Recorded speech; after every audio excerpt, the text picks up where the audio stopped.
యేసుక్రీస్తు నామమున ప్రతి ఒక్కరికి వందన మరణాలు తెలియపరుచుకుంటున్నాను. దేవుని పిల్లారా, మరి ప్రకటన గ్రంథం కంటే ముందుగా అనేక ఆడియోలు మనం విని ఉన్నాము. దాదాపు ఒక 6 ఆడియోలు విని ఉంటాం. 7వదిగా క్రొత్త నిబంధనలోని ప్రకటన గ్రంథము గురించి ఈరోజు కొన్ని విషయాలు మనం తెలుసుకుందాం. ఈ పుస్తకము అంతయు బహు మర్మంగా ఉన్నట్లుగా మనం చూడగలము. అనగా బహిరంగ పరచబడలేదని మనం గమనించాలి. ఈ పుస్తకములో ఎక్కడ చూసినా కానీ ప్రభు వస్తారని తెలియపరుస్తూ ఉంది. ముఖ్యంగా పరలోకమంతటిలో ఏమి జరుగుతున్నదో కూడా, పరలోకములో ఏమి జరుగుతూ ఉందో, పాతాళ లోకములో ఏమి జరుగుతున్నదో మనకు తెలియబడతా ఉంది.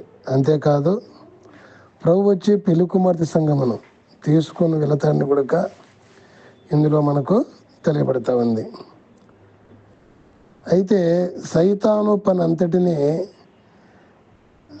నాశనము చేయబడుతుందని కూడా ఈ యొక్క ప్రకటన గ్రంథంలో మనకు తెలియబడతా ఉంది.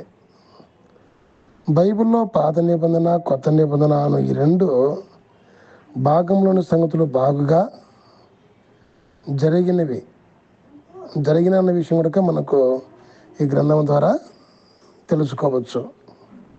అనగా పూర్తిగా జరిగినవి 3వ భాగమైన ప్రకటన గ్రంథంలోని సంగతులు త్వరలో జరగనయున్నవి అని కూడా ఇందులో దాదాపుగా 1924 సంవత్సరాలుగా మనకు తెలియపరుస్తానంది ఈ యొక్క ప్రకటన గ్రంథము.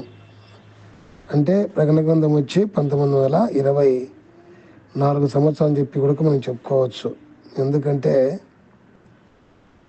మొదటి శతాబ్దము దాదాపుగా పూర్తయ్యేటప్పుడు, అంటే ఇంచుమించు 100 సంవత్సరాలు ఈ యొక్క ప్రకటన గ్రంథం బయలుపడింది కనుక, మరి 2024 సంవత్సరాల్లో 100 సంవత్సరాలు తీస్తే 1924 సంవత్సరాలుగా ఈ యొక్క ప్రకటన గ్రంథం మనకు ఈ విషయాలను కూడా తెలుపుతున్నట్లుగా మనం గమనించవలసిన వారం విన్నాం. అనగా కొత్త నిబంధనలో, పాత నిబంధనలో 3వ భాగంగా ఈ ప్రకటన గ్రంథము దాదాపుగా 1924 సంవత్సరాలుగా ఈ విషయాలన్నీ కూడా మనకు తెలియపరుస్తూనే ఉంది. ఆ ప్రకటన గ్రంథ కాలమై 1924 సంవత్సరాలని చెప్పి మనము గమనించాలి. ఎందుకంటే 100 సంవత్సరాలు చేసిన కూడా. అంతేకాకుండా ఈ యొక్క 1924 సంవత్సరాల ప్రవచన చరిత్ర పూర్తి అయినదని కూడా మనకు అర్థమవుతూ ఉంది. అది ఒక ఉదాహరణ మనం చెప్పుకున్నట్లయితే ఈ ప్రకటన గ్రంథాన్ని గురించి, ఈ ప్రకటన గ్రంథము ఈ విషయాలన్నీ కూడా మనం తెలుసుకోవాలంటే మరి పైకి మనకు కనపడవు, లోతుగానే మనము తెలుసుకున్నప్పుడే తెలుసుకోగలము.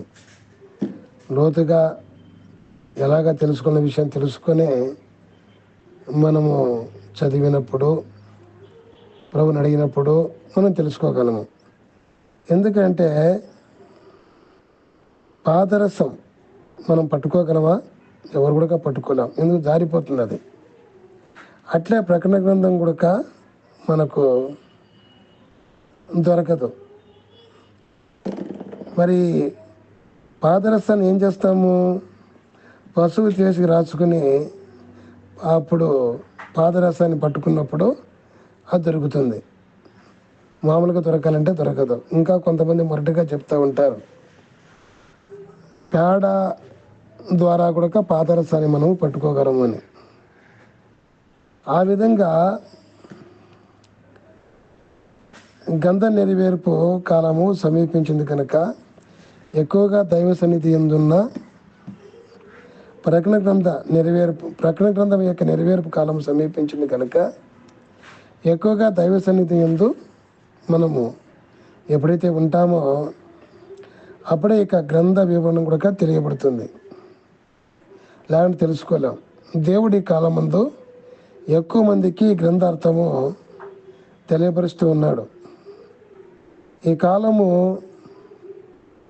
చెప్పాలంటే అయ్యగారు అన్నారు ఒక మాట, ఈ కాలము వేలవ కాలము అని, అనగా చాటించు కాలము. ఖచ్చితంగా చాటించాలి. ఒక వేలం వ్యాపారి వస్తువులు వేలం వేసి తన వ్యాపారం చేస్తేనే బ్రతకగలడు. అలాగనే ఈరోజు కొత్త నిబంధన పాత నిబంధన నెరవేర్పులన్నీ కూడా ఈ గ్రంథంలో రాయబడి ఉన్నాయి కనుక ఆ నెరవేర్పులు జరిగిపోతున్నాయి కనుక ఖచ్చితంగా ఈ కాలం ఎలాంటి కాలం అంటే వేలం వ్యాపారి వేలం వేసి వస్తువులు ఎలా అమ్ముతాడో అలాగా ప్రకటన గ్రంథం యొక్క అర్థాలను తెలుసుకొని మనము తెలియని వారికి ప్రకటించవలసిన అవసరము అంతే ఉందని కూడా చెప్పుకోవచ్చు. ఎందుకంటే ఈ కాలం అందరికీ తెలియవలసిన కాలము. ఇలాగూ ప్రభు తెలియచునను కొందరు భక్తులు దీన్ని నిరాకరిస్తున్నారు. ఈ విధంగా తెలియజేసేవారిని కూడా నిరాకరిస్తున్నారు. ఇది ఒక అద్భుతమే అన్నారు దైవజనులు. ఈ గ్రంథార్థం తెలియపరుస్తున్నప్పటికి కూడా నిరాకరించేది కూడా ఒక అద్భుతమే అన్నారు. ఎందుకంటే ప్రకటన వివరం కూడా అద్భుతమే. ఈ ప్రకటన గ్రంథం యొక్క వివరణ కూడా మనం అర్థం చేసుకోవడం ఒక గొప్ప అద్భుతం. గనుక ఈ యొక్క ప్రకటన గ్రంథాన్ని వినే ముందుగా ఈరోజు చెప్పబడిన విధంగా ఈ విషయాలు కూడా మనం చాలా అర్థం చేసుకుని ఈ యొక్క విషయాలు కూడా మనం తెలుసుకున్న వారంగా ఉండాలని మీకు తెలియపరుస్తున్నాను. ఎందుకంటే ఈ యొక్క ప్రకటన గ్రంథం యొక్క విషయాలు ఈ విషయాలు కూడా తెలియని వారంగా ఉంటే కూడా మరి ప్రకటన మనం అర్థం చేసుకోలేం. కనుక ఇందులో ముఖ్యంగా మనం గమనించాల్సింది మళ్ళా మీకు గుర్తు చేస్తున్నాను. ఈ ప్రకటన గ్రంథంలో కొత్త నిబంధన పాత నిబంధన ప్రవచనాన్ని కూడా ప్రకటన గ్రంథంలో మనకు నెరవేర్పు జరుగుతున్నట్టుగా మనము గమనించాలి.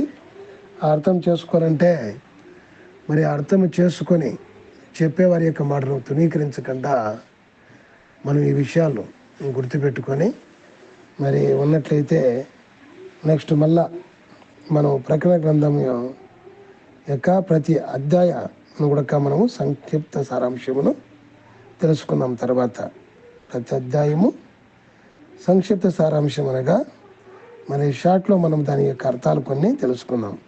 ఆ తర్వాత మరి ఒక్కొక్క అధ్యాయం గురించి మనము మరి నెలలో కూడా ధ్యానం చేయవలసిన అవసరం ఉంది. క్లుప్తంగా మరి రేపు ఒక్కొక్క అధ్యాయం గురించి లేక రెండు అధ్యాయాల గురించి ఒక్కొక్క ఆడియో ద్వారా తెలుసుకుందాము. మంచిది. ఈరోజు చెప్పిన యొక్క మాటలను బాగా గమనించండి. కొత్త నిబంధనలోని ప్రకటన గ్రంథం యొక్క కొన్ని విషయాలు ప్రతి ఒక్కరికి దేవుడు తెలుసుకొని ప్రకటన గ్రంథం యొక్క అర్థంలోనికి మరి వెళ్ళి అనేక విషయాలు తెలుసుకునే భాగ్యం దేవుడు దయచేయను గాక. ఆమేన్.